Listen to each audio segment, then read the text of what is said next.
और अब आपको ऐसी खबर सुनाते हैं जिस पर आपको गर्व होगा। आपको भारत की रॉकेट शक्ति के बारे में बताते हैं। भारत अब अंतरिक्ष की दुनिया का एक बड़ा खिलाड़ी बन चुका है। भारत का लोहा अब पूरी दुनिया मानती है क्योंकि भारत ने ये मुकाम अपने वैज्ञानिकों के दम पर हासिल किया है। अब अमेरिका जैसे देश अंतरिक्ष में भारत के साथ मिलकर काम कर रहे हैं। भारत की अंतरिक्ष एजेंसी इसरो और अमेरिका की अंतरिक्ष एजेंसी नासा अब मिलकर दुनिया का सबसे महंगा और सबसे आधुनिक सैटेलाइट बना रहे हैं। इस सैटेलाइट का नाम है NASA ISRO synthetic aperture radar यानी निसार। आने वाले कुछ वर्षों में इस सैटेलाइट को भारत के GSLV रॉकेट की मदद से अंतरिक्ष में स्थापित किया जाएगा। इसमें सबसे बड़ा विरोधाभास ये है कि 80 के दशक के अंत में अमेरिका ने भारत के GSLV कार्यक्रम को रोकने की कोशिश की थी और अमेरिका इसमें कामयाब भी हो गया था। दरअसल GSLV रॉकेट में क्रायोजेनिक इंजन का इस्तेमाल किया जाता है। 1980 के दशक के अंत में भारत ने रशिया से क्रायोजेनिक इंजन मांगे थे। रशिया 230 करोड़ रुपए में भारत को ये इंजन देने के लिए तैयार भी हो गया था, लेकिन तब अमेरिका ने इसरो पर पाबंदी लगा दी और रूस को ये इंजन देने से रोक दिया। अमेरिका को शक था कि भारत क्रायोजेनिक इंजन तकनीक का इस्तेमाल अपने मिसाइल कार्यक्रम में कर सकता है। इसके बाद भारत ने स्वदेशी तकनीक पर आधारित क्रायोजेनिक इंजन बनाने का फैसला किया और आखिरकार वर्ष 2010 में भारत को इसमें कामयाबी मिल गई। आज भारत के पास अपना खुद का क्रायोजेनिक इंजन भी है और Bharat missile technology control regime का सदस्य भी है। और अब 5 जून को भारत GSAT-19 सैटेलाइट को GSLV Mk3 रॉकेट की मदद से अंतरिक्ष में स्थापित करेगा। ये GSLV Mk3 की पहली डेवलपमेंटल फ्लाइट होगी। GSLV Mk3 रॉकेट में CE-20 क्रायोजेनिक इंजन का इस्तेमाल किया गया है जो पूरी तरह से स्वदेशी है, भारत में बना हुआ है। GSLV Mk3 भविष्य में भारत के अंतरिक्ष यात्रियों को भी ले जाने में सक्षम होगा। स्वदेशी तकनीक पर आधारित क्रायोजेनिक इंजन से उड़ने वाले GSLV रॉकेट ने ही 5 मई को साउथ एशिया सैटेलाइट को पृथ्वी की कक्षा में स्थापित किया था। वर्ष 2021 में GSLV रॉकेट भारत और अमेरिका के संयुक्त satellite NASA ISRO synthetic aperture radar को लेकर उड़ेगा और ये भारत के लिए गर्व का एक और लम्हा होगा। निसार को दुनिया का सबसे महंगा सैटेलाइट कहा जा रहा है। यह सैटेलाइट हर हफ्ते पृथ्वी की तस्वीरें खींचेगा। ये इतना शक्तिशाली होगा कि इसकी मदद से जमीन के नीचे की टेक्टोनिक प्लेटों, बर्फ की परत, कृषि योग्य जमीन और जंगलों में आने वाले जरा से बदलाव को भी पकड़ा जा सकेगा। यानी जो अमेरिका किसी जमाने में भारत को अंतरिक्ष की तरफ देखने भी नहीं देता था, वो आज भारत के साथ कंधे से कंधा मिलाकर अंतरिक्ष को निहार रहा है। इतना ही नहीं, 1999 में कारगिल युद्ध के दौरान अमेरिका ने भारत को GPS से जुड़ा डेटा भी देने से इनकार कर दिया था। इस डेटा की मदद से भारत आतंकवादियों और पाकिस्तानी सैनिकों की असल स्थिति का पता लगाना चाहता था, यानी उनके लोकेशन के बारे में पता लगाना चाहता था। उस घटना के 17 वर्षों के बाद अप्रैल 2016 में भारत ने अब अपना खुद का स्वदेशी नेविगेशन सिस्टम विकसित कर लिया है। यानी अंतरिक्ष की दुनिया में भारत अब पूरी तरह से आत्मनिर्भर देश बन चुका है। अंतरिक्ष में भारत की स्थिति अब इतनी मजबूत हो चुकी है कि अब अमेरिका भारत के साथ मिलकर अर्थ मॉनिटरिंग सैटेलाइट बना रहा है। अनुभव के मामले में भले ही इसरो नासा का छोटा भाई है, लेकिन कामयाबी के मामले में इसरो नासा के बराबर आ चुका है। भारत ने अंतरिक्ष में कैसे अमेरिका के साथ बराबरी की, ये जानने के लिए अब आपको हमारा ये खास वीडियो विश्लेषण देखना चाहिए।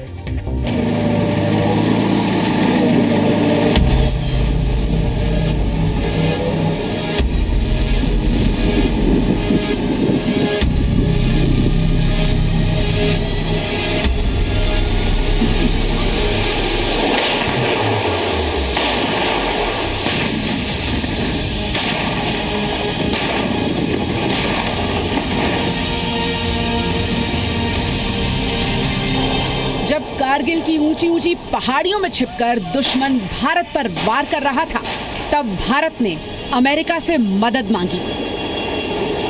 भारत सिर्फ इतना चाहता था कि अमेरिका भारत को वो GPS डेटा दे जिसकी मदद से ये पता लगाया जा सके कि दुश्मन पहाड़ों में कहां-कहां छिपा हुआ है। लेकिन तब अमेरिका ने ऐसा करने से मना कर दिया।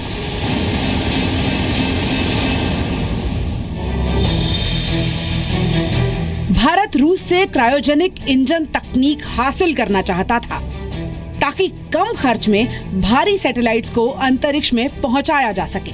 रूस भारत को ये तकनीक देने के लिए तैयार भी हो गया था, लेकिन अमेरिका ने ये नहीं होने दिया। 10, 9, 8, 7, 6, 5, 4, 3, 2, 1, 0, +1। कारगिल युद्ध के 17 वर्ष बाद भारत ने खुद का जीपीएस सिस्टम नाविक अंतरिक्ष में लॉन्च कर दिया। GSLV बिल्कुल आकाश, जो हमारे अथक प्रयासों की परिणत एक ऐतिहासिक घटनाक्रम हमारी आंखों के सामने साकार। क्रायोजेनिक तकनीक पर आधारित जीएसएलवी भारत और अमेरिका की संयुक्त सैटेलाइट को लेकर उड़ान भरेगा। यानी भारत ने हर बार दुनिया को ये बता दिया कि जितनी बार दुनिया हमारे वैज्ञानिकों के लिए दरवाजे बंद करेगी, हम अपने लिए नई राह तलाश लेंगे। NASA ISRO synthetic aperture radar satellite न सिर्फ धरती में आने वाले हर बदलाव पर नजर रखेगा, बल्कि जरूरत पड़ने पर ये सेना के काम भी आ सकता है।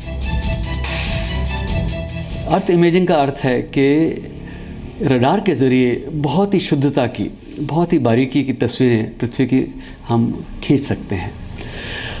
पृथ्वी में किस प्रकार के चेंजेस आते हैं, कहीं किसी जगह पर वेजिटेशन, एग्रीकल्चर की पैटर्न में कुछ परिवर्तन आ रहा है, तो टाइम लैप्स फोटोग्राफी के ज़रिए यानी टाइम लैप्स टेक्निक के ज़रिए हम उन तस्वीरों के ज़रिए ये पता लगा सकते हैं। इसके अलावा डिज़ास्टर मैनेजमेंट में इसकी इमेजिंग का बहुत उपयोग होने वाला है और इसके निसार के तो मुख्य रूप से साइंस एप्लीकेशन ही हैं, लेकिन आमतौर से सिंथेटिक अपर्चर रडार के मिलिट्री एप्लीकेशन भी रहते हैं। आज अमेरिका अंतरिक्ष के क्षेत्र में भारत के साथ मिलकर काम कर रहा है, लेकिन एक वक्त था जब अमेरिका ने भारत को क्रायोजेनिक तकनीक हासिल नहीं होने दी थी।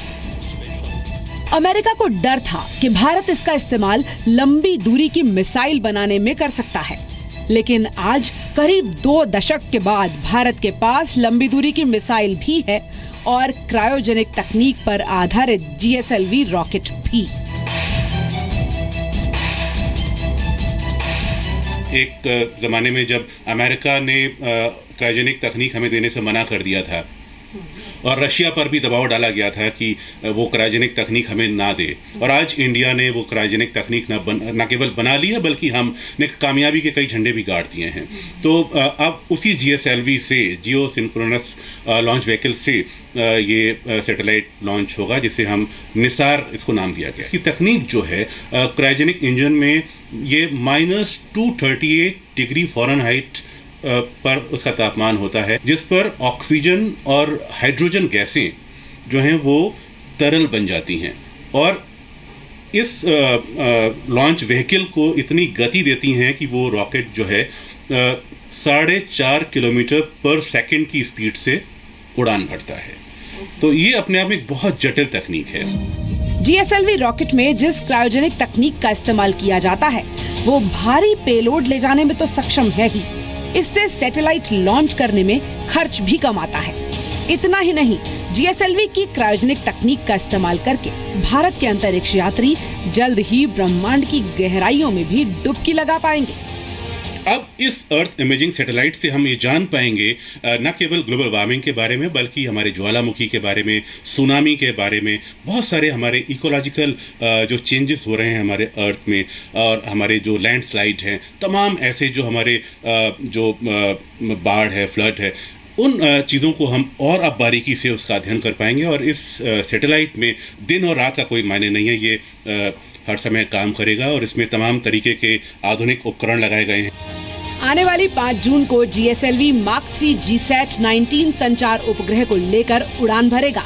ये CE-20 क्रायोजेनिक इंजन के दम पर उड़ान भरने वाले जीएसएलवी मार्क 3 की पहली डेवलपमेंट फ्लाइट होगी। यानी भारत की स्वदेशी तकनीक पहले से ज्यादा दमदार हो गई है। पिछले 20 साल भारत ने बहुत से परिवर्तन देखे हैं। उनमें से एक था सैंक्शंस के ज़रिए भारत को क्रायोजेनिक टेक्नोलॉजी मुहैया न कराया जाना। कारगिल युद्ध में भी मैपिंग सिस्टम के ज़रिए इंफॉर्मेशन भारत को नहीं लेने दी गई थी, लेकिन फिर भी हमने कारगिल युद्ध में दुश्मन का डंका बजा दिया था।